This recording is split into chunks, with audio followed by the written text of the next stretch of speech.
Brigitte Macron, femme libre, ce qu'elle a refusé de changer à son quotidien, malgré la crise des gilets jaunes.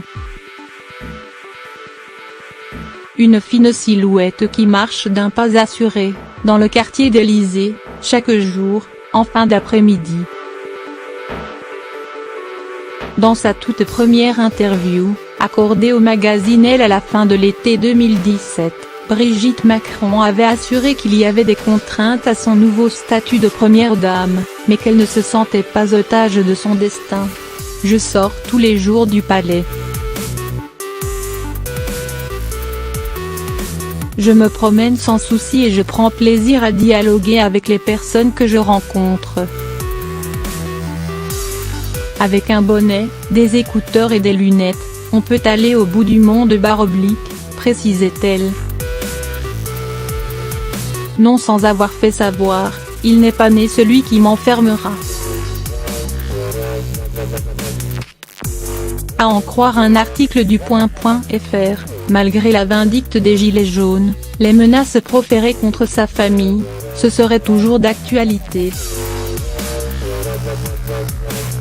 Le site assure que l'épouse d'Emmanuel Macron, pourtant victime d'une misogynie honteuse selon la secrétaire d'État Marlène Schiappa et particulièrement discrète ces dernières semaines, continuerait de prendre l'air, sans bonnet, sans lunettes noires et sans être importunée.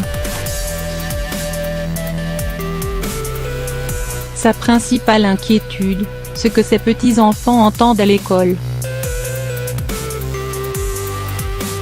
Une femme toujours en marche, donc.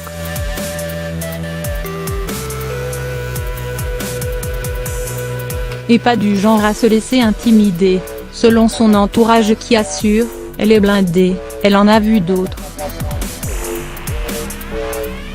La première dame veillerait juste à ne pas consulter les réseaux sociaux, ni trop regarder les chaînes d'information en continu. Le 11 janvier, alors que la télévision était allumée dans son bureau, elle aurait été particulièrement agacée par un bandeau de BFM TV indiquant qu'Emmanuel Macron reprochait aux Français de ne pas avoir le sens de l'effort. Raccourci honteux, aux oreilles de son épouse.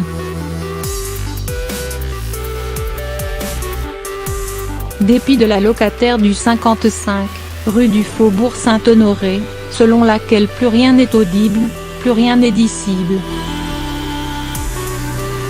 Et tout est utilisé.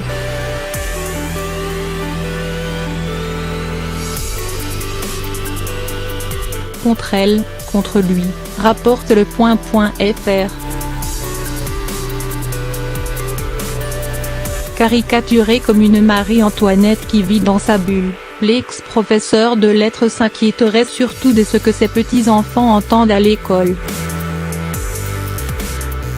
Une femme désormais sans illusion sur la comédie du pouvoir.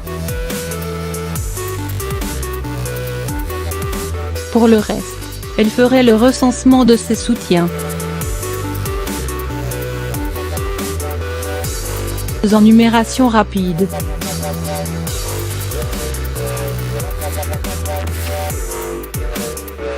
Rares sont les ministres à s'être indignés des appels au meurtre la concernant, et dans l'opposition, nulle personnalité n'a jugé bon de signifier l'indignité de cette vindicte.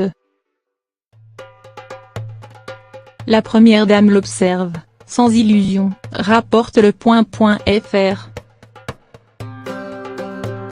Je suis plutôt leibnizienne, je pense qu'il y a toujours un juste équilibre entre le bonheur et le malheur. Je ne suis pas une optimiste invétérée, mais quand on regarde l'ensemble des choses, le monde n'est pas si mal, si tout n'est pas bien, tout est passable, rappelait Voltaire dans Le Monde comme il va. Et l'inquiétude nous permet aussi d'apprécier les moments de bonheur, affirmait Brigitte Macron, dans Elle, en 2017. Vivement le plein bonheur, ceci dit et